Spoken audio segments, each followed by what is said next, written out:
Hi, everybody, and welcome to Act 3, Scene 5 of Romeo and Juliet. As always, I would like for you to watch this video through twice. The first time without following along with the text, and the second time following along with the text so that you can get a deeper understanding of what's happening in the scene. Okay, so here we go. Act 3, Scene 5, Capulet's orchard. Enter Romeo and Juliet above at the window. Wilt thou be gone? It is not yet near day. It was the nightingale and not the lark that pierced the fearful hollow of thine ear. Nightly she sings on yon pomegranate tree. Believe me, love, it was the nightingale. It was the lark, the herald of the morn. No nightingale. Look, love, what envious streaks do lace the severing clouds in yonder east. Night's candles are burnt out, and jocund day stands tiptoe on the misty mountain tops. I must be gone and live, or stay and die. Yon light is not daylight. I know it. It is some meteor that the sun exhales to be this night a torch-bearer, and light thee on the way to Mantua. Therefore yet stay. Thou needst not to be gone. let me be taken. Let me be put to death. I'm content, so thou wilt have it so. I'll say yon grey is not the morning eye, 'tis but the pale reflex of Cynthia's brow, nor that is not the lark whose notes do beat the vaulty heavens so high above our heads. I have more care to stay than will to go. Come, death, and welcome, Juliet, wills it so. How is my soul? Let us talk, it is not day. It is. Hie hence, be gone, away. It is the lark that sings so out of tune, straining harsh discords and unpleasing sharps. Some say the lark makes sweet division. This doth not so, for she divideth us. Some say the lark and loathed toad change eyes. Oh, now I would they have changed voices too. Since arm from arm that voice doth affray, hunting thee hence with hunts up to the day. Oh, now be gone. More light and light it grows. More light and light, more dark and dark our woes. Enter nurse to the chamber. Madam, Nurse, your lady mother is coming to your chamber. The day is broke. Be wary. Look about. then Exit. window, let in day and let life out. Farewell, farewell. One kiss and I'll descend. He goes Hast thou down. gone so? Love, lord, I, husband, friend, I must hear from thee every day in the hour, for in a minute there are many days. Oh, by this count I shall be much in years ere I again behold my Romeo. Farewell. I will omit no opportunity that may convey my greetings, love, to thee. Oh, think'st thou we shall ever meet again? I doubt it not, and all these woes shall serve for sweet discourses in our times to come. Oh, God, I have an ill-divining soul. Methinks I see thee now thou art below, as one dead in the bottom of a tomb. Either my eyesight fails, or thou look'st pale. And trust me, love, in my eyes so do you. Dry sorrow drinks our blood. Adieu, adieu. He exits. Oh, fortune, fortune, all men call thee fickle. If thou art fickle, what dost thou with him? That is renowned for faith? Be fickle, fortune, for then I hope thou wilt not keep him long, but send him back. Ho, daughter, are you up? Who is that calls? Is it my lady mother? Is she not down so late or up so early? What unaccustomed cause these procures her hither? Enter Lady Capulet. Why, how now, Juliet? Madam, I am not well. Evermore weeping for your cousin's death. What, wilt thou wash him from his grave with tears? And if thou couldst make him live. Therefore have done. Some grief shows much of love, but much of grief shows still some want of wit. Yet let me weep for such a feeling loss. So shall you feel the loss, but not the friend which you weep for. Feeling so the loss cannot choose but ever weep the friend. Well, girl, thou weepest not so much for his death as that the villain lies which slaughtered him. What villain, madam? That same villain, Romeo. Villain, and he may be miles asunder. God pardon him! I do with all my heart, and yet no man like he doth grieve my heart. That is because the traitor murderer lives. Ay, madam, From the reach of these my hands would none but I might venge my cousin's death. We will have vengeance for it. Fear thou not, then weep no more. I'll send to one in Mantua, where that same banished runagate doth live, shall give him such an unaccustomed dram, that he shall soon keep Tybalt's company, and then I hope thou wilt be satisfied. Indeed, I never shall be satisfied with Romeo, till I behold him dead. Is my poor heart for a kinsman vexed? Madam, if you could find me out but a man to bear a poison, I would temper it, that Romeo should, upon receipt thereof, soon sleep in quiet. Oh, how my heart abhors to hear him named, and cannot come to him, to wreak the love I bore my cousin upon his body that slaughtered him. Find thou the means, and I'll find such a man. But now I'll tell thee joyful tidings, girl. And joy comes well in such a needy time. What are they, I beseech your ladyship? Well, thou hast a careful father, child. One, to put thee from thy heaviness, hath sorted out a sudden day of joy, that thou expectest not nor looked not for. Madam, in happy time, what day is that? Marry, my child, early next Thursday morn, the gallant, young, and noble gentleman, the county Paris, at St. Peter's Church, shall happily make thee there a joyful bride. Now, by St. Peter's Church, and Peter too, he shall not make me there a joyful bride. I wonder at this haste, that I must be wed ere he that should be my husband comes to woo. I pray you tell my lord and father, madam, I will not marry yet. And when I do, I swear it shall be Romeo, whom you know I hate rather than Paris. These are news indeed. Here comes your father. Tell him so yourself, and see how he will take it at your hands. Enter Capulet and nurse. When the sun sets, the air doth drizzle dew. But for the sunset of my brother's son, it rains downright. How now? A conduit girl? What, still in tears? Evermore showering? In one little body thou counterfeitest a bark, a sea, a wind, for still thy eyes, which I may call the sea, do ebb and flow with tears. The bark thy body is, sailing in this salt flood, the winds thy sighs, who raging with thy tears, and they with them, without a sudden calm, will overset the tempest-tossed body. How now, wife? Have you delivered to her our decree? Aye, sir, but she will none. She gives you thanks. I with the fool were married to her grave. Soft. Take me with you. Take me with you, wife. How? She will none? Does she not give us thanks? Is she not proud? Does she not count her blessed, unworthy as she is, that we have wrought so worthy a gentleman to be her bridegroom? Not proud you have, but thankful that you have. Proud can I never be of what I hate, but thankful even for hate that is meant to love. How now? How now, chop logic? What is this? Proud, and I thank you, and I thank you not, and yet not proud. Mistress Minion, you, thank me no thankings, nor proud me no prouds, but fettle your fine joints against Thursday next, to go with Paris to St. Peter's Church, or I will drag thee on a hurdle thither.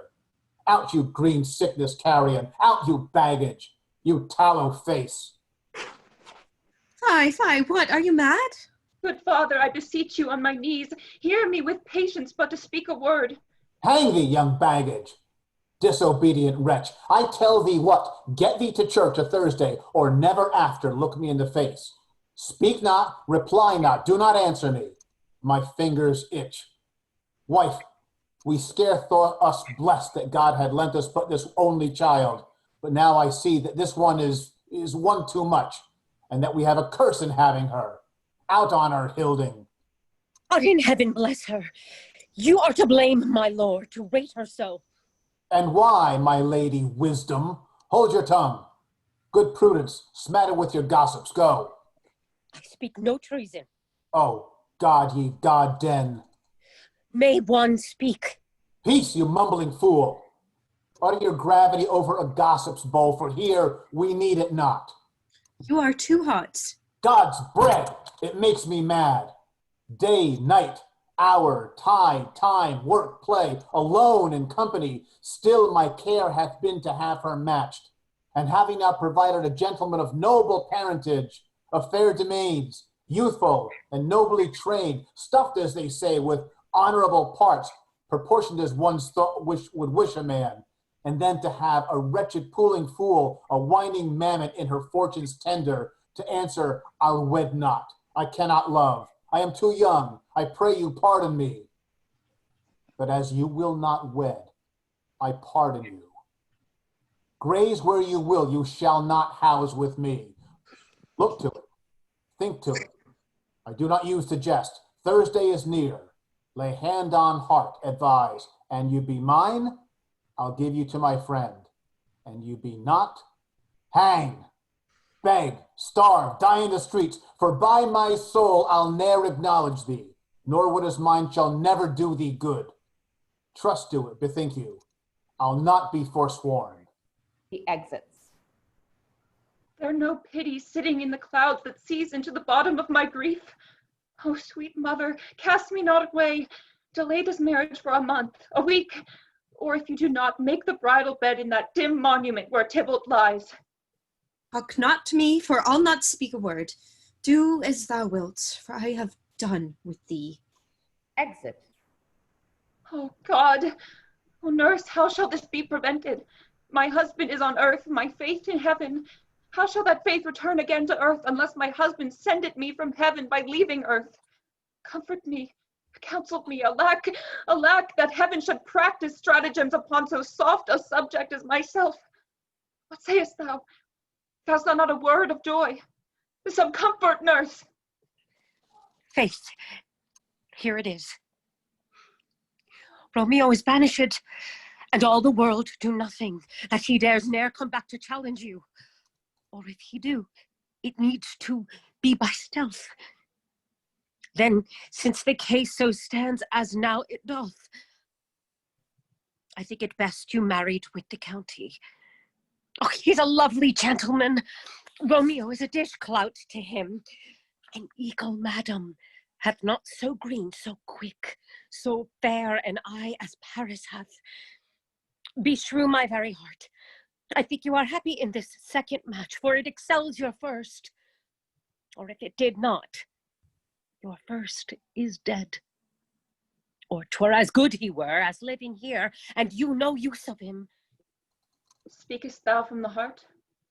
And from my soul too, or else beshrew them both. Amen. What? Well, thou hast comforted me marvelously much. Go in and tell my lady I am gone, having displeased my father to Lawrencel, to make confession and to be absolved. Marry, I will. And this is wisely done. He exits. Ancient damnation! O most wicked fiend! Is it more sin to wish me thus forsworn, or to dispraise my lord with that same tongue which she hath praised him with above compare so many thousand times? Go, counselor. Thou and my bosom henceforth shall be twain. I'll to the friar to know his remedy. If all else fails, myself have power to die. And she exits. Very nice. That was great, you guys. Awesome. So let's talk a little bit. So in terms of plot, what's happening in the scene? In terms of the story, what's happening? Who wants to take that?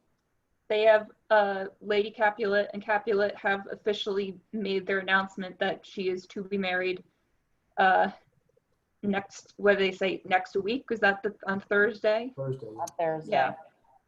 And she's like, nope, I can't do that. Nope, not gonna do it. So sorry. Can't tell you why, but I'm not gonna get married. Can't do it though. And Capulet basically gives her an ultimatum: either you're gonna marry him or you're dead to me.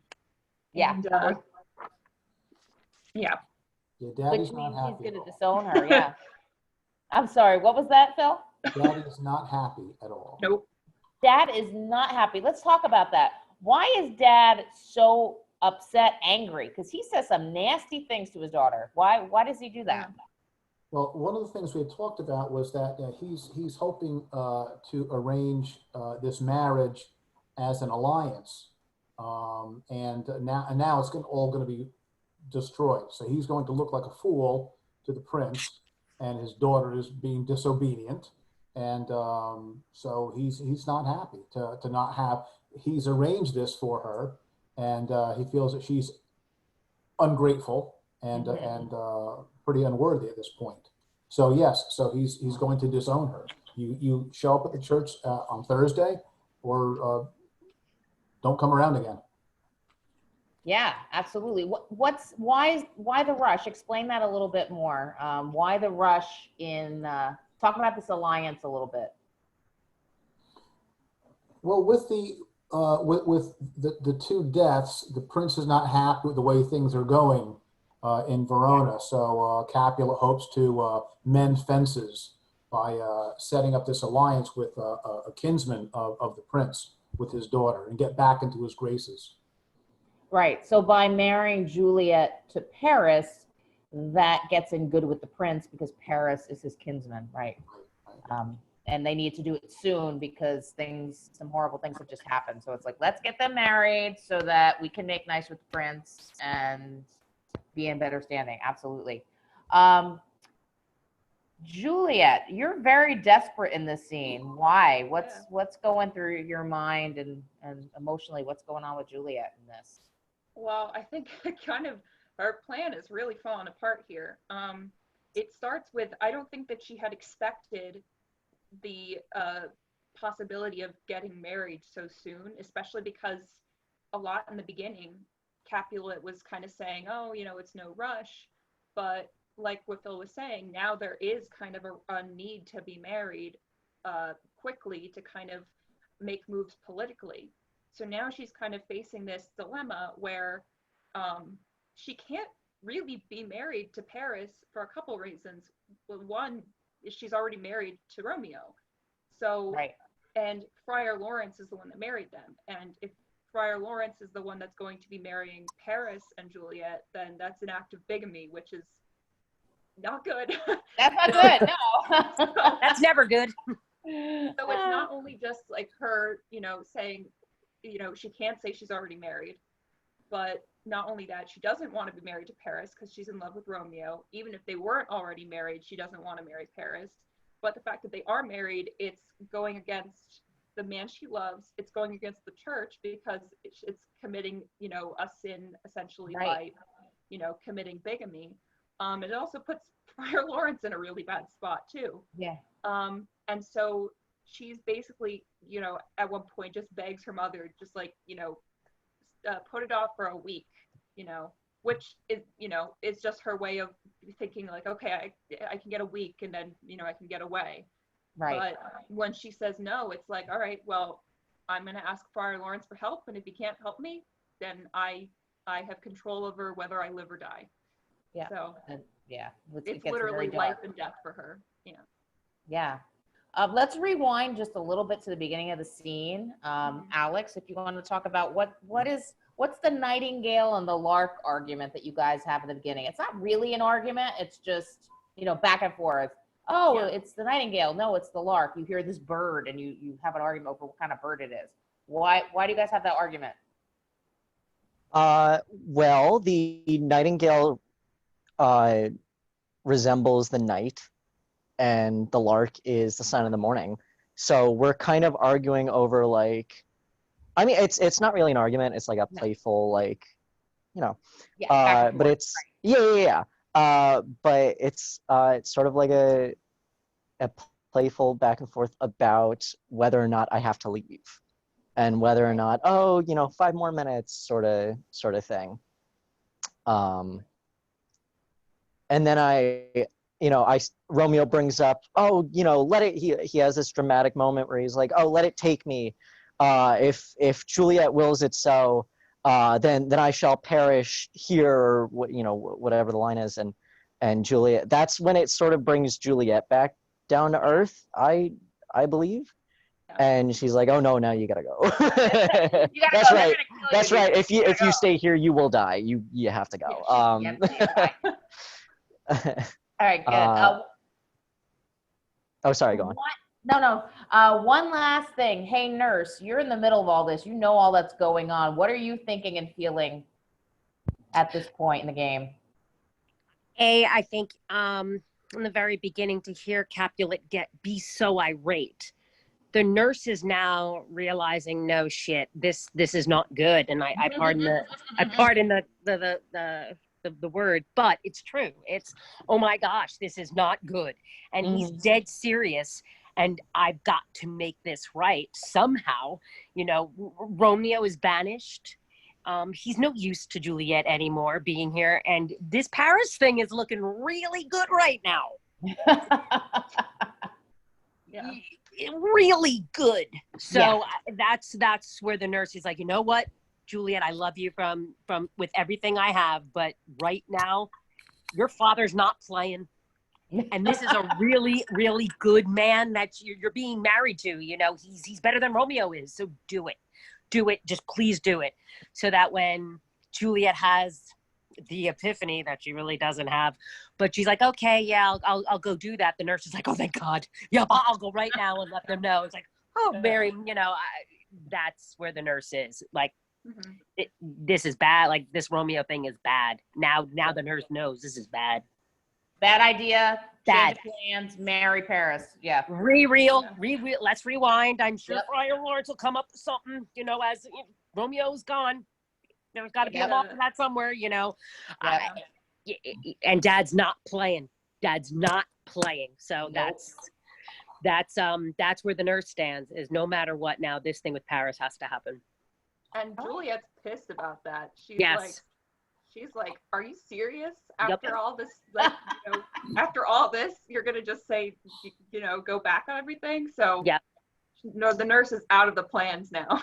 Right. And it's the first time I think that the nurse isn't doing whatever Juliet asks or whatever Juliet wants, or what's ever obviously going to make Juliet happy. I think this is the first time where the nurse is like, nope, not good. Nope, wait, nope. No good. Forget it. All right. Good job, you guys. Everybody else, we'll see you soon.